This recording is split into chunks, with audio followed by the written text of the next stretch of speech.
नमस्कार, मैं दीपक प्रकाश एलबीआईएस में आप सभी का स्वागत करता हूं। दोस्तों, आई होप आप सभी लोग बहुत बेहतर होंगे, बहुत अच्छे होंगे। स्टडी भी अच्छी चल रही होगी, तो एग्जाम नजदीक आ रहा है और आप लोग की तैयारी भी बहुत बेहतरीन होती जा रही होगी दिन प्रतिदिन, क्योंकि आप लोग भी मेहनत कर रहे होंगे। मैं पूरे विश्वास के साथ कह सकता हूं कि जिन लोगों ने भी इस समय अच्छे तरीके से तैयारी की, वो निश्चित रूप से सफल होंगे, उनके हाथ में रिजल्ट होगा।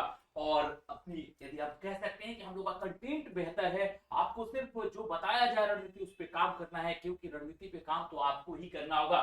रिविजन करना है और मैथ को तो एकदम साथ में रखना है। करंट अफेयर्स जब भी पढ़े तो ट्रेडिशन से कोरिलेट करके पढ़े, या डेली बताया जाता है। उसके अलावा मैथ को भी देखने की हैबिट डालिए। रिविजन जरूरी है और प्रीवियस ईयर्स के पेपर्स को भी बहुत बेहतर तरीके से करना है। लेकिन इसके अलावा भी आप लोगों के लिए बहुत बेहतर तरीके से सारी चीजें डेवलप की जा रही है एलबीआईएस की तरफ से। विजय सर के द्वारा भी बहुत अच्छे तरीके से प्रयास किया जा रहा है कि आप लोग का एग्जाम कैसे, आप लोग कैसे एग्जाम क्वालिफाई कर सके।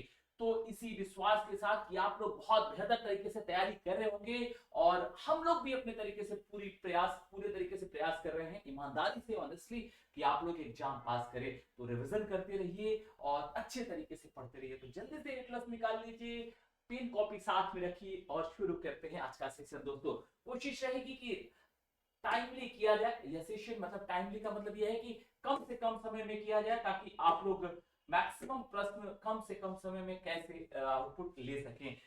तो इसी उम्मीद के साथ कि आप लोग भी वर्क करेंगे, चलिए देखते हैं। पहला प्रश्न आपके सामने है।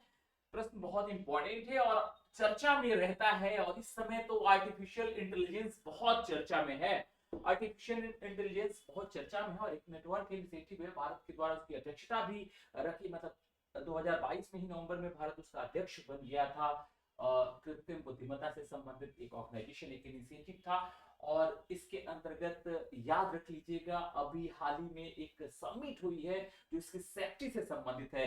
क्योंकि आपने अभी डीप फेक जैसे जो मामले हैं, जिसमें क्या होता है कि किसी भी व्यक्ति का आर्टिफिशियल तरीके से उसका चेहरा, मान लीजिए कि उसको एक तरीके से एकदम उसी टाइप से हूबहू देखने में आप उसको बना दिया जाता है एडिट करके।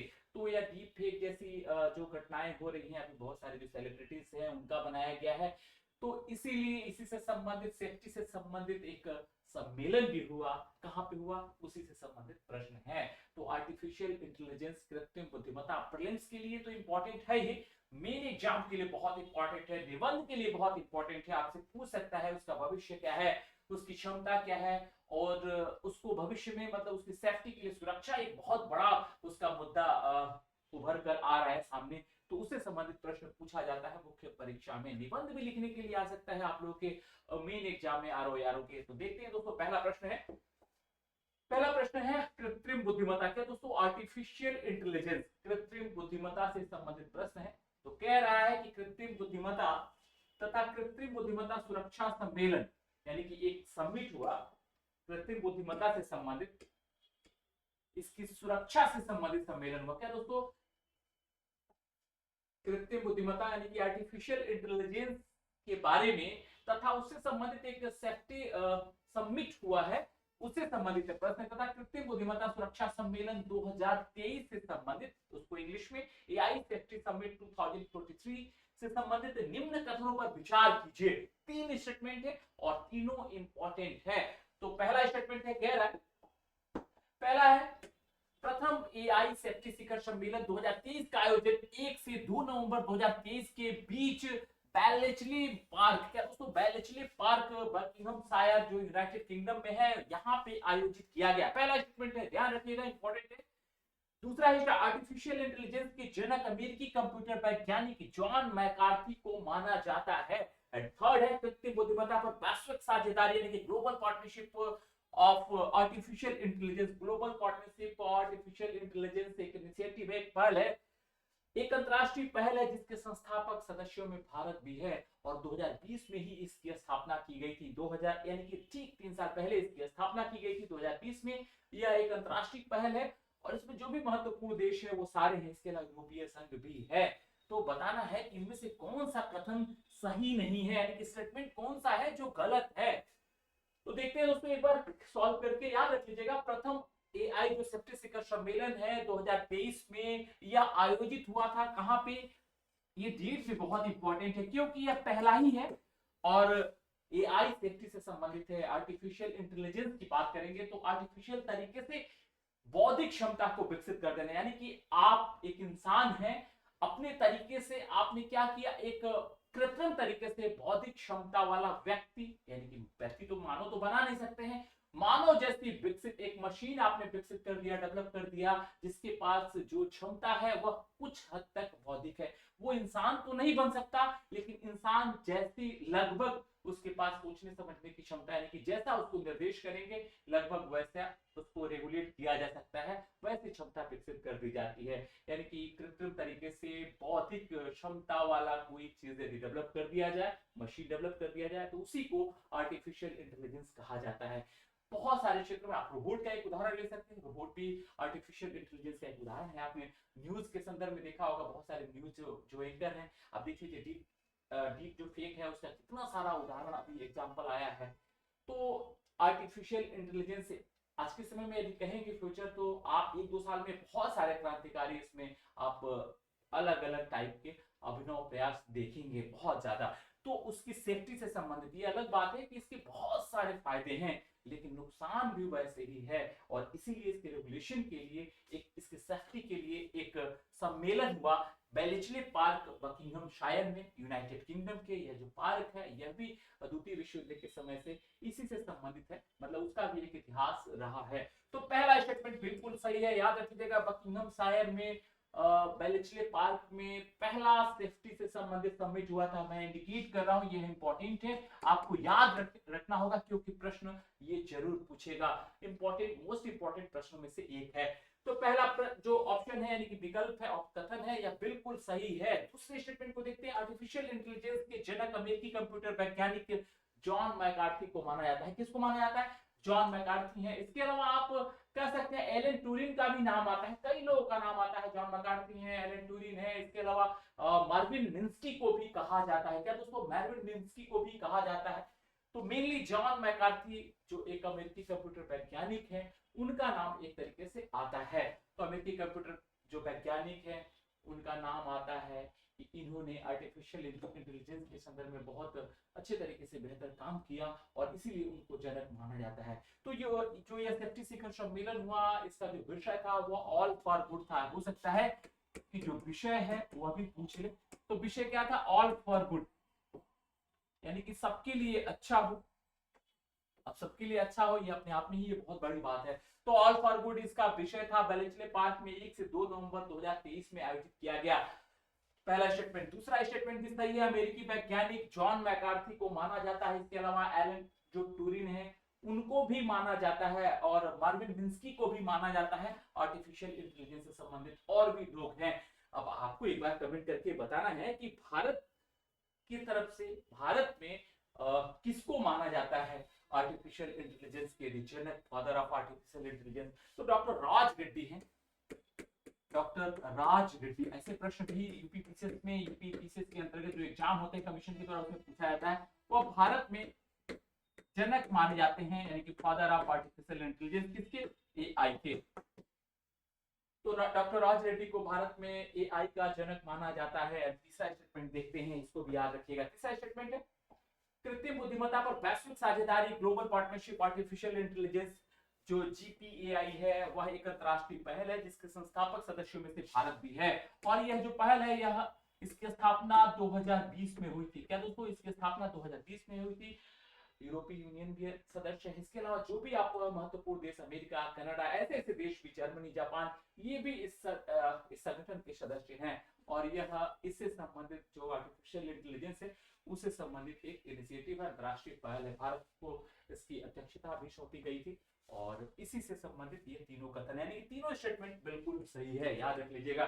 यानी कि इसमें से कोई भी ऐसा कथन नहीं है जो गलत हो, यानी कि उपयुक्त में से कोई नहीं।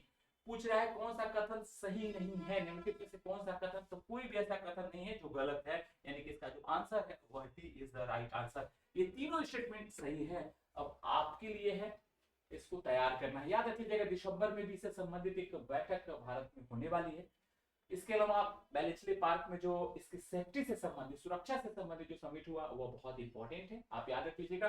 डेट इंपॉर्टेंट है, पूछ सकता है, क्योंकि फर्स्ट सेफ्टी समिट है, तो ये इंपॉर्टेंट हो सकता है, इसका विषय इंपॉर्टेंट हो सकता है, इसके अलावा कौन जनक है ऐसे भी पूछता रहता है। ये आप देखे होंगे यदि पुराने पेपर्स को, प्रीवियस के पेपर को देखेंगे तो ऐसे संबंधित प्रश्न पूछे जाते हैं। तो इसी के साथ आगे बढ़ते हैं अगले प्रश्न की तरफ। दोस्तों आप लोग भी कुछ कुछ चीजें नोट करते हुए चलिएगा, सारे क्वेश्चन बेहतरीन है, एग्जाम में पूछे जाने लायक हैं और एग्जाम में पूछे भी जाएंगे। आप पेपर देकर आएंगे तो आपको पता चलेगा कि सच में बहुत बेहतर कंटेंट है। प्रश्न है, हाल ही में प्रधानमंत्री नरेंद्र मोदी द्वारा निम्न कथनों पर विचार कीजिए। हाल ही में पीएम नरेंद्र मोदी द्वारा तथा बांग्लादेशी प्रधानमंत्री शेख हसीना द्वारा क्या किया गया? Agartala Akhaura cross border link तथा खुलना मोगला पार्ट जो रेल लाइन आदि का उद्घाटन किया गया। यानी कि 3 प्रोजेक्ट थे और इनमें से इन तीनों प्रोजेक्ट का हाल ही में उद्घाटन किया गया है नवंबर में। किसके द्वारा? प्रधानमंत्री नरेंद्र मोदी के द्वारा और जो वहां की प्रधानमंत्री हैं शेख हसीना, उनके द्वारा। उसमें से महत्वपूर्ण क्या है? अगरतला अखौरा जो रेल लिंक है, क्रॉस बॉर्डर, यह भारत का मतलब क्रॉस बॉर्डर लिंक का मतलब होता है कि एक देश से दूसरे देश की तरफ, तो क्रॉस बॉर्डर रेल लिंक है तथा खुलना मुगला एक रेल लाइन का भी अभी हाल ही में उद्घाटन किया गया। इसके अलावा अन्य सभी और भी परियोजनाओं का उद्घाटन इन दोनों प्रधानमंत्री के द्वारा किया गया था। ठीक है, पहला स्टेटमेंट है। दूसरा है भारत बांग्लादेश मैत्री पाइपलाइन, याद रख लीजिएगा यह इंपॉर्टेंट है। भारत बांग्लादेश मैत्री pipeline, India Bangladesh friendship pipeline project जो असम नुमालीगढ़ रिफाइनरी के पश्चिम बंगाल, कहां पे है यह जो पाइपलाइन है, कहां से शुरू हो रहा है? नुमालीगढ़। ये पूछता है नुमालीगढ़ कहां है ऑयल रिफाइनरी से संबंधित, तो नुमालीगढ़ असम में है। इसी का जो पश्चिम बंगाल के सिलीगुड़ी में एक विपणन टर्मिनल है वहां से, और यह कहां तक? पर्वतीपुर डिपो जो कहां पे है? जो पश्चिम वहां पे बांग्लादेश में है, वहां के बीच में एक पाइपलाइन का भी उद्घाटन प्रधानमंत्री नरेंद्र मोदी के द्वारा किया गया। कहां से कहां तक है? तो याद रख लीजिएगा बांग्लादेश भारत फ्रेंडशिप पाइपलाइन है जो पश्चिम बंगाल के सिलीगुड़ी में जो विपणन केंद्र है वो किसका है? तो असम का जो नुमालीगढ़ है उसी से रिलेटेड वो आपका डिपो है वहां से। और पर्वतीपुर जो आपका बांग्लादेश में है वहां के लिए एक पाइपलाइन का, ऊर्जा पाइपलाइन का, भारत बांग्लादेश मैत्री पाइपलाइन का उद्घाटन किया गया। कब किया गया? तो मार्च में ही किया गया था, लेकिन यह उसी से रिलेटेड है। यानी कि पहला स्टेटमेंट भी सही है, दूसरा स्टेटमेंट भी सही है। तीसरा देखते हैं, बांग्लादेश की सीमा भारत के 5 राज्यों से लगती है। तो अब बताना है कि कौन सा कथन सही है, यानी कि इनमें से सही कथन का चयन करना है। तो देखते हैं दोस्तों, पहला स्टेटमेंट सही है, याद रख लीजिएगा ये इंपॉर्टेंट है, आपको ध्यान रखना है, ऐसे प्रश्न पूछे जाते हैं। दूसरा स्टेटमेंट भी सही है, कहां से कहां तक? तो भारत बांग्लादेश जो मैत्री पाइपलाइन है मार्च में इसका उद्घाटन किया गया और ये कहां से कहां तक है? तो इसको देख लीजिएगा, असम में नुमालीगढ़ का जो एक रिफाइनरी है उसी से रिलेटेड, पश्चिम बंगाल में जो आपका एक डिपो है जहां से मतलब ट्रांसमिशन, मतलब आप कह सकते हैं कि जहां से परिवहन गैस जो तेल पाइपलाइन है पेट्रोलियम का के लिए वहां से, और पर्वतीपुर डिपो कहां है? पश्चिम बंगाल में है, वहां तक के लिए यह उद्घाटन किया गया था मार्च 2023 में। एंड थर्ड है, बांग्लादेश की सीमा भारत के 5 राज्यों से लगती है।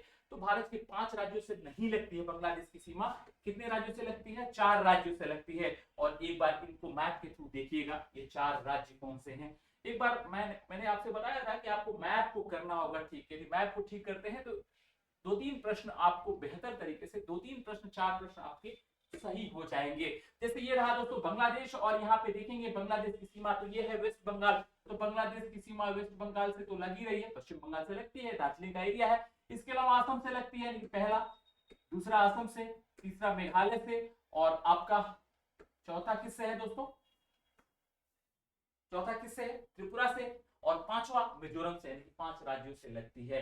तो भारत की जो बांग्लादेश की जो सीमा है वह 5 राज्यों से लगती है। भारत के कौन कौन से? एक आपका वेस्ट बंगाल है, दूसरा आपका असम है, तीसरा मेघालय है, चौथा आपका त्रिपुरा है, और पांचवा कौन सा है? मिजोरम है। यानी कि बांग्लादेश की सीमा भारत के 5 राज्यों से लगती है, इसको याद रख लीजिएगा। दूसरी चीज जो जानना है पूछ लेता है, जो त्रिपुरा है वह 3 तरफ से बांग्लादेश से घिरा हुआ है, और यह भी प्रश्न पूछा हुआ है। क्या दोस्तों? त्रिपुरा 3 तरफ से बांग्लादेश से घिरा हुआ है, यह भी प्रश्न पूछा हुआ है कि कौन से ऐसे राज्य है भारत का जिसकी 3 तरफ से अंतरराष्ट्रीय सीमाएं हैं। 3 तरफ से देखेंगे तो सिक्किम का भी है, लेकिन यह बांग्लादेश से 3 तरफ से घिरा हुआ है त्रिपुरा, और यहाँ से भी बांग्लादेश के बीच में बहुत सारे प्रोजेक्ट अभी हाल ही में लॉन्च किए गए थे, तो याद रख लीजिएगा। यानी कि तीनों स्टेटमेंट कहेंगे तो तीनों स्टेटमेंट सही है, तो एक बार मैप के थ्रू जरूर देखने की कोशिश कीजिएगा। अभी इस मैप का प्रयोग होगा क्योंकि भारत के 5 राज्यों में विधानसभा के चुनाव हुए हैं। तो आपको याद रखना है कि इसमें से नॉर्थ ईस्ट का कौन सा ऐसा राज्य था जहां पे चुनाव अभी हाल ही में हुआ है, यानी कि नवंबर में ही चुनाव हुआ है। तो ठीक है दोस्तों, तो याद रख लीजिएगा इसके तीनों स्टेटमेंट सही हैं। बांग्लादेश की सीमा भारत के 5 राज्यों से लगती है। हाँ, 5 राज्यों से लगती है, तीनों स्टेटमेंट सही है, यानी कि इसका जो आंसर है उपयुक्त सभी कथन सत्य हैं। आगे बढ़ते हैं, अगले प्रश्न को देखते हैं।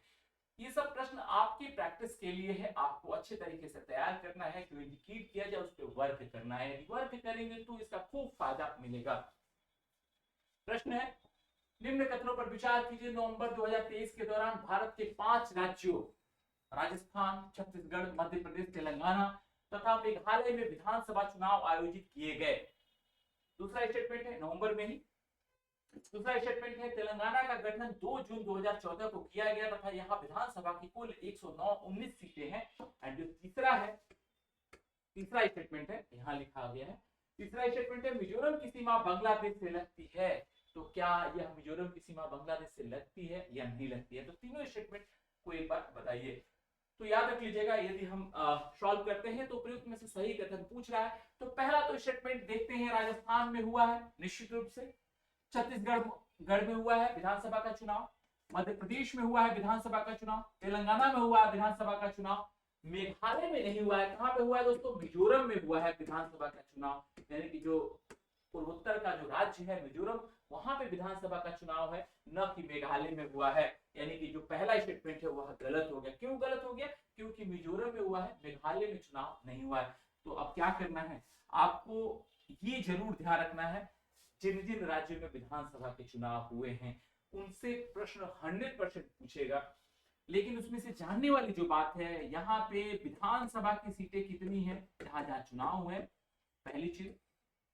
लोकसभा की सीटें कितनी हैं, राज्यसभा की सीटें कितनी हैं, इनका गठन कब हुआ था, यह जरूर देख लीजिएगा। राज्यपाल और जो मुख्यमंत्री, ये तो बहुत सामान्य सा फैक्ट है, ये तो वैसे भी आपको जानना होगा, ये छोटा सा फैक्ट है।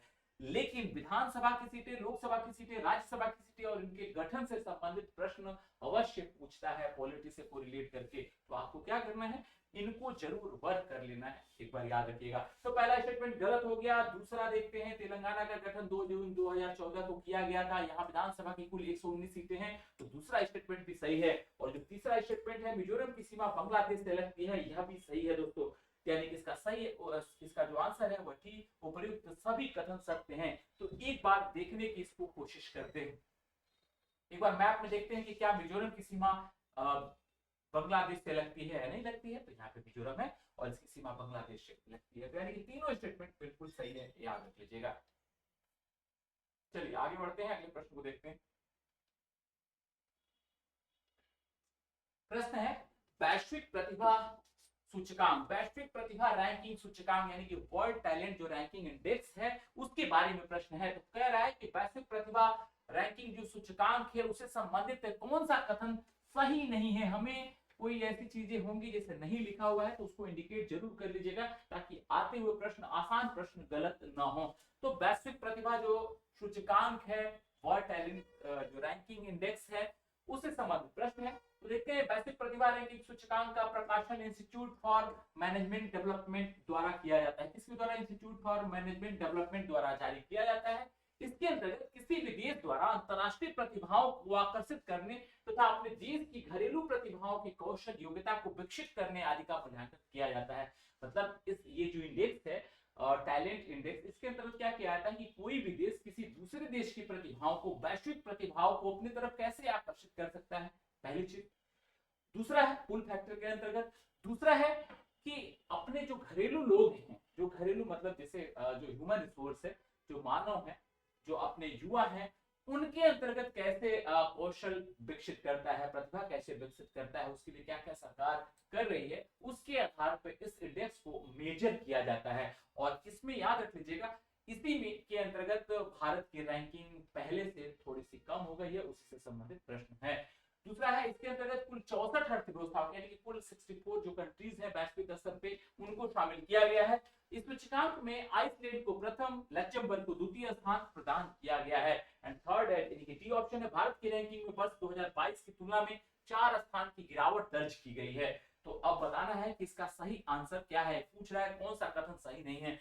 तो याद रख लीजिएगा पहला स्टेटमेंट बिल्कुल सही है, इनके द्वारा जारी किया जाता है, और इसका जो अर्थ है कि वैश्विक स्तर पर कोई भी देश किसी वैश्विक प्रतिभा को कैसे अपनी तरफ आकर्षित करता है, और वह देश अपनी प्रतिभा अपने देश के युवाओं को यानी कि ह्यूमन रिसोर्स को भी कैसे बेहतर तरीके से डेवलप करता है। इसके अलावा जो दूसरा स्टेटमेंट है 64 अर्थव्यवस्थाओं को शामिल किया गया 64 कंट्रीज को, यह भी सही है। एंड थर्ड है इस सूचकांक में आइसलैंड को प्रथम तथा लक्जमबर्ग को द्वितीय स्थान प्रदान किया गया, यही गलत है। आइसलैंड को प्रथम स्थान नहीं प्रदान किया गया है, स्विट्जरलैंड को प्रथम स्थान प्रदान किया गया। तीसरा हमें आंसर मिल गया, सी इसका आंसर है।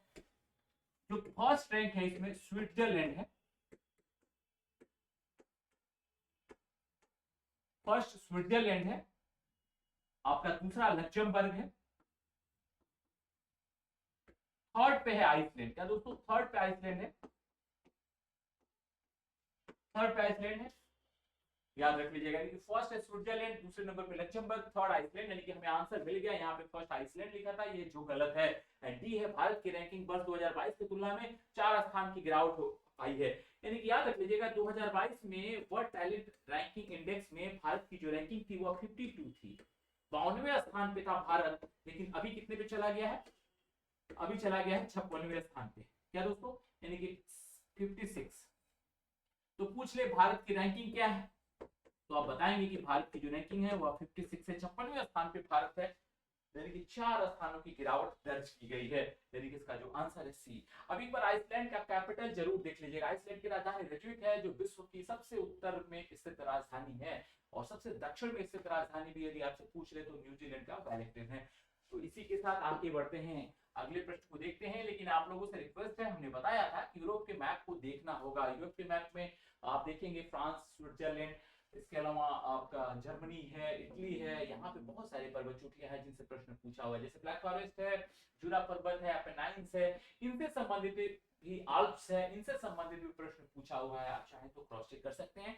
तो इसलिए आप लोगों से रिक्वेस्ट है, विनम्र निवेदन है कि आप लोग जरूर इसको तैयार कीजिएगा, यदि तैयार नहीं करते हैं और क्वेश्चन आ गया तो 100% गलत हो जाएगा। तो इसीलिए आप लोग जरूर तैयार कर लीजिए, मैं इंडिकेट कर दे रहा हूँ। अगला प्रश्न है जलवायु परिवर्तन प्रदर्शन सूचकांक। क्या दोस्तों, बहुत इंपॉर्टेंट है, अभी इससे संबंधित समिट भी चल रही है। भारत के प्रधानमंत्री अभी दुबई गए हैं, भारत के प्रधानमंत्री अभी दुबई गए हैं, और क्या चल रहा है दोस्तों, तो क्लाइमेट चेंज से संबंधित COP28 यानी कि कॉन्फ्रेंस ऑफ पार्टीज से संबंधित, कॉन्फ्रेंस ऑफ पार्टीज जिसको आप COP28 कहते हैं, उससे संबंधित वही 28 नंबर का समिट कहाँ पे चल रहा है, दुबई में चल रहा है। तो यूएई का जो राज्य है दुबई, वहां पे चल रहा है। तो इसी से संबंधित प्रश्न है, जलवायु परिवर्तन प्रदर्शन सूचकांक क्लाइमेट चेंज परफॉर्मेंस इंडेक्स 2023 से संबंधित निम्न कथनों पर विचार कीजिए। पहला है सूचकांक जर्मन वॉच, दूसरा climate action network, and third है न्यू क्लाइमेट इंस्टीट्यूट द्वारा जारी किया। यानी कि 3 ये क्या है, ये संस्थाएं हैं जो इस जो इंडेक्स है इसको जारी करती हैं। दूसरा है वर्ष 2023 के सूचकांक में भारत 8वें स्थान पर है, जबकि वर्ष 2022 में भारत 10वें स्थान पर था, यानी कि इसकी रैंकिंग बेहतर हो गई है। भारत 2022 में 10वें स्थान पे था, याद रख लीजिएगा, 10th रैंक थी। अभी क्या हो गई, इसकी 8वां स्थान हो गया, यानी कि पहले से 2 रैंकिंग इसकी बेहतर हुई है। यानी कि भारत ने क्लाइमेट चेंज से संबंधित, जलवायु परिवर्तन से संबंधित उस मुद्दे को कैसे सुलझाया जाए, उसको जलवायु परिवर्तन को कैसे रोका जाए, उसके लिए भारत ने निश्चित रूप से सकारात्मक बहुत सारे कार्य किए हैं, और इसीलिए उसकी रैंकिंग में सुधार आया है। कह रहा है डेनमार्क थर्ड है, डेनमार्क, स्वीडन, चिली और मोरक्को क्रमशः चौथे, 5वें, 6ठे और 7वें स्थान पर थे। उपयुक्त में से कौन सा कथन गलत है, तो आपको गलत कथन चुनना है। तो याद रख लीजिएगा ये तीनों स्टेटमेंट बिल्कुल सही है, इसमें से कोई भी कथन गलत नहीं है, यानी कि इसका आंसर है वह डी। ये तीनों स्टेटमेंट अपने आप में प्रश्न, याद रख लीजिएगा, तीनों को अलग अलग करके पूछ सकता है। तीनों स्टेटमेंट बहुत इंपॉर्टेंट है, और इसमें जो वर्क करने वाली बात है जो आपसे प्रश्न पूछेगा, एक तो ये कौन सी संस्था जारी करती है, इन तीनों का नाम आप देख लीजिएगा। इसके अलावा भारत की रैंकिंग 8वें स्थान पर है, यह देख लीजिएगा। पिछले साल से यदि कंपेयर करके, तुलना करके पूछ ले तो यह भी देखना होगा आपको। इसके अलावा डेनमार्क, स्वीडन और चिली, ये तो इंपॉर्टेंट है ही, लेकिन सबसे बड़ी बात है 1 से 4 तक। क्या दोस्तों, फर्स्ट जो 4 रैंक है कोई भी देश जो उस मानकों पे खरा नहीं उतरा है जिसने क्लाइमेट चेंज के लिए कुछ सकारात्मक प्रयास किए हों, जलवायु परिवर्तन से संबंधित कुछ सकारात्मक प्रयास हो, इसीलिए 1 से 4 तक किसी भी देश को कोई भी रैंकिंग प्राप्त नहीं है। और जो यह 1 से 3 तक चौथे, पांचवें, छठे स्थान इन देश का है। सबसे ऊपर में डेनमार्क जरूर है, लेकिन इसका मतलब इसकी पहली रैंकिंग इसकी भी नहीं है, यानी कि पहले स्थान पे, दूसरे स्थान पे, तीसरे स्थान पे, लेकिन 3 रैंकिंग तो ऐसे ही खाली रह गई। किसी भी देश ने ऐसा कुछ किया नहीं है, यानी कि इसका जो आंसर है उपरोक्त में से कोई नहीं। अब आपको याद रखना है, इससे संबंधित जलवायु परिवर्तन से संबंधित कॉन्फ्रेंस ऑफ पार्टीज का मतलब आयोजन प्रतिवर्ष होता है। तो COP27 आपसे पूछ लेगा। इसका आयोजन जो हुआ था वह मिस्र के शर्म अल शेख में आयोजित हुआ था। कहां पे? शर्म अल शेख 2022 में। यानी कि COP27 जो 2022 में आयोजित हुआ था वह कहां पे हुआ था? शर्म अल शेख में। याद रख लीजिएगा, बहुत इंपॉर्टेंट है ये। तो COP जो 27 है वह शर्म अल शेख मिस्र का जो शहर है यहाँ पे आयोजित हुआ था 2022 में। और अभी कहाँ आयोजित हो रहा है यह भी प्रश्न पूछ लेगा। तो अभी 2023 में कहाँ चल ही रहा है, मोदी जी गए हैं, ठीक है। और कहाँ हो रहा है? तो दुबई में हो रहा है दोस्तों, याद रख लीजिएगा। और प्रधानमंत्री नरेंद्र मोदी इसमें पार्टिसिपेट करने के लिए अभी दुबई नहीं है, ठीक है। तो आगे बढ़ते हैं, अगले प्रश्न को देखते हैं। तो एक बार जरूर तैयार कर लीजिएगा, इंपॉर्टेंट है ये प्रश्न, जरूर पूछेगा आपसे, ठीक है। आपको अब क्लाइमेट चेंज से संबंधित बहुत सारे निबंध के लिए भी इंपॉर्टेंट है। इससे संबंधित जितने सारे समिट हुए होंगे, जितनी सारी जैसे भारत ने लक्ष्य क्या रखा है, कब तक उसको शून्य न्यूट्रल कर लेना है, जीरो कार्बन उत्सर्जन का लक्ष्य रखा गया, ये सब सारे प्रश्न इससे संबंधित आपको तैयार करना होगा। अगला प्रश्न है, वर्ष 2023 के अर्थशास्त्र के नोबेल पुरस्कार से किसे सम्मानित किया गया है? मैंने आपसे बताया था कि नोबेल प्राइज एक दिन में हम पढ़ने की कोशिश नहीं करेंगे, फिर वो क्या होगा, फिर थोड़ा सा हैवी हो जाएगा, तैयार नहीं हो पाएगा। तो हम क्या करेंगे, डेली कोशिश करेंगे 2-3-4 दिन में इसको खत्म कर ले। तो हमने साहित्य का पढ़ लिया, हमने शांति का नोबेल प्राइज पढ़ लिया है।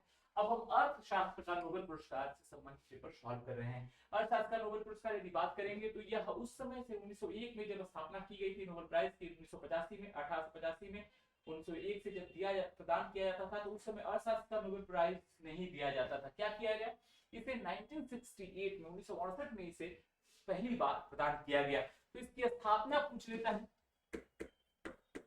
तो यह 1968 में पहली बार इसे प्रदान किया गया। इसको याद रख लीजिएगा, इन सब के साथ जरूर है, लेकिन यह उसके साथ नहीं प्रदान किया जाता था, पहले से शुरू नहीं हुआ था। तो वर्ष 2023 का जो अर्थशास्त्र का नोबेल प्राइज है वह दिया गया एक महिला को, और नाम है क्लाउडिया गोल्डिन। और यह अमेरिका से संबंधित प्रोफेसर है। क्या दोस्तों, यह अमेरिका से संबंधित प्रोफेसर है। और कहाँ की है? हार्वर्ड विश्वविद्यालय से संबंधित प्रोफेसर, हार्वर्ड विश्वविद्यालय से संबंधित प्रोफेसर है। और इन्हें ही दिया गया कि श्रम बाजार में महिलाओं की भागीदारी क्या है, उससे संबंधित उन्होंने बहुत विस्तृत तरीके से इस पर विश्लेषण किया है, विश्लेषण प्रस्तुत किया है, और इसी के लिए इनको दिया गया है। हार्वर्ड विश्वविद्यालय के प्रोफेसर है, नाम है इनका क्लाउडिया गोल्डिन।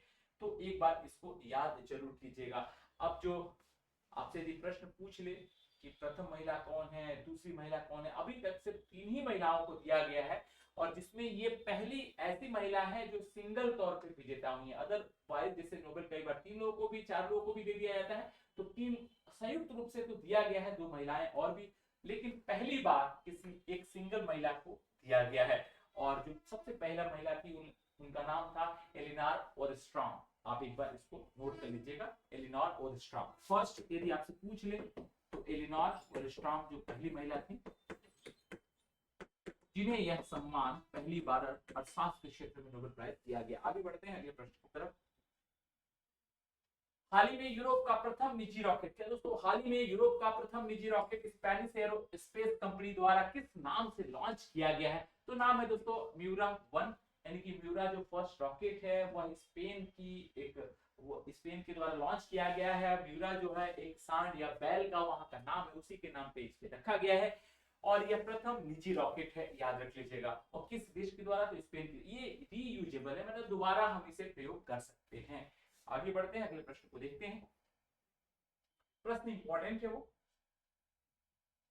नेक्स्ट प्रश्न है, निम्न कथनों पर विचार कीजिए। हाल ही में आयुष मंत्रालय द्वारा आयुर्वेद चिकित्सकों को रोग से जुड़ी विभिन्न स्थितियों में उनके नवीन अभ्यासों और अनुभवों की जानकारी देने आदि से संबंधित अग्नि पहल, यदि आपसे पूछ लेता है कि अग्नि पहल किसके लिए शुरू किया गया है, तो अग्नि पहल की शुरुआत की गई है आयुष जो आयुर्वेद से संबंधित जो चिकित्सक है उनके लिए।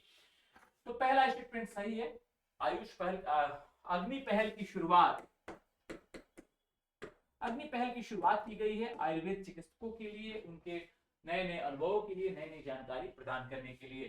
किसके द्वारा, तो आयुष मंत्रालय के द्वारा, याद रख लीजिएगा। और आयुष मंत्रालय का गठन नवंबर 2014 में किया गया था। तो कह रहा है कि इसमें से सही कथन चुनना है, तो ये दोनों स्टेटमेंट सही है। आयुष मंत्रालय का गठन नवंबर 2014 में, यानी कि प्रधानमंत्री नरेंद्र मोदी ने अपने प्रथम कार्यकाल में ही इसका गठन किया था। पहले यह जो आयुष मंत्रालय था वह हेल्थ मंत्रालय, स्वास्थ्य परिवार एवं स्वास्थ्य कल्याण मंत्रालय के ही अंतर्गत एक डिपार्टमेंट था, विभाग था।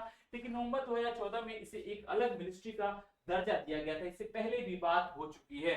यदि आप बात करेंगे मिनिस्ट्री ऑफ आयुष की, तो इसकी स्थापना पूछ लेता है, जिसको आप एक दो बार देख चुके हैं। Ministry of Ayush, ministry of Ayush में परंपरागत जो चिकित्सा की पद्धतियां थी, जैसे आयुर्वेद, वाई से योगा, यू से यूनानी, एस से सिद्धा, होम्योपैथी, नेचुरोपैथी, इन सबको शामिल किया था। यानी कि पारंपरिक चिकित्सा की जो भी पद्धतियां हैं उनको मिनिस्ट्री ऑफ आयुष के अंतर्गत शामिल कर दिया गया था और इसकी स्थापना नवंबर 2014 में किया गया था। याद रखिएगा, उसी से संबंधित प्रश्न है। यानी कि दोनों स्टेटमेंट सही है और हाल ही में आयुष मंत्रालय ने एक अग्नि पहल की शुरुआत की है। तो इसी के साथ आज का यह सेशन समाप्त होता है। आई होप आपको सब लोग बहुत बेहतर तरीके से इसको तैयार करेंगे।